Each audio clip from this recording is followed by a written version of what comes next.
Welcome to my YouTube channel. AP ఉద్యోగుల జీతాలపై ముఖ్య ప్రకటన. రేపే చివరి తేదీ. జీతాల చెల్లింపుల పోను మిగులుగా రాష్ట్ర ఆదాయం. ఆ వివరాల గురించి మనం ఈ వీడియోలో తెలుసుకుందాం. ఇక వివరాల్లోకి వెళ్ళినట్లయితే ఏపీ ప్రభుత్వ ఉద్యోగులకు సీఎం చంద్రబాబు తీపి కబురు అందించారు. ఎంతమంది పిల్లలున్న ప్రసూతి సెలవులు ఇస్తామని ప్రకటించారు.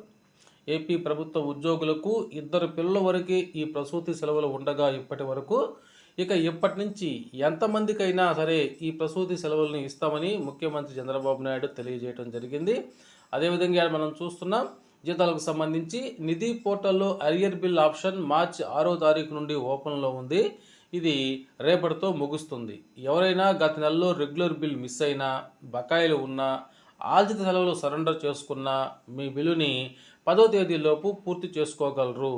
ఇక జీతాలకు సంబంధించిన మరొక అప్డేట్ చూసినట్లయితే ఆదాయం జీతాలకు సరిపోయే పరిస్థితి నుంచి 2022-23లో రాష్ట్రానికి వచ్చిన ఆదాయం 83,443 కోట్లు. ఆ మొత్తంలో 83,406 కోట్లు ఉద్యోగుల జీతాలకే సరిపోయేది. అనగా 99% ఉద్యోగుల జీతాలకే సరిపోయే పరిస్థితి ఉంది. అప్పట్లో 2023-24లో ప్రభుత్వానికి 93,410 కోట్ల ఆదాయం వస్తే జీతాలకు 85,385 కోట్లు, అనగా 91% వేతనాలకే చెల్లించారు. అయితే తాజాగా 2024-25లో ప్రభుత్వానికి 1,01,985 కోట్ల ఆదాయం వస్తే జీతాలకు 80,008 కోట్లు అయితే, అనగా 87% చెల్లించారు.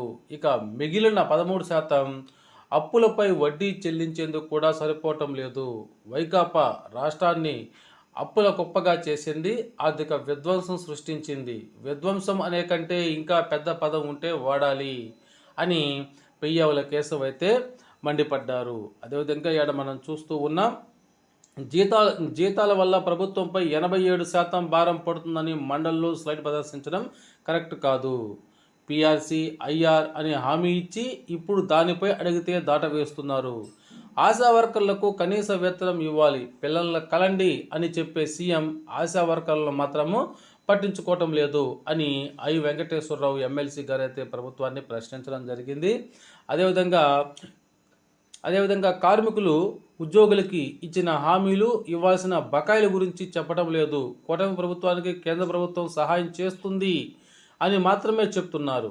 కేంద్రంతో విభజన హామీల గురించి మాట్లాడి మన రాష్ట్రానికి ప్రత్యేక హోదా తీసుకురావాలని పీడీఎఫ్ ఎమ్మెల్సీ బొర్రా గోపిమూర్తి అయితే ఈ సందర్భంగా ప్రభుత్వాన్ని డిమాండ్ చేయడం జరిగింది. Okay friends.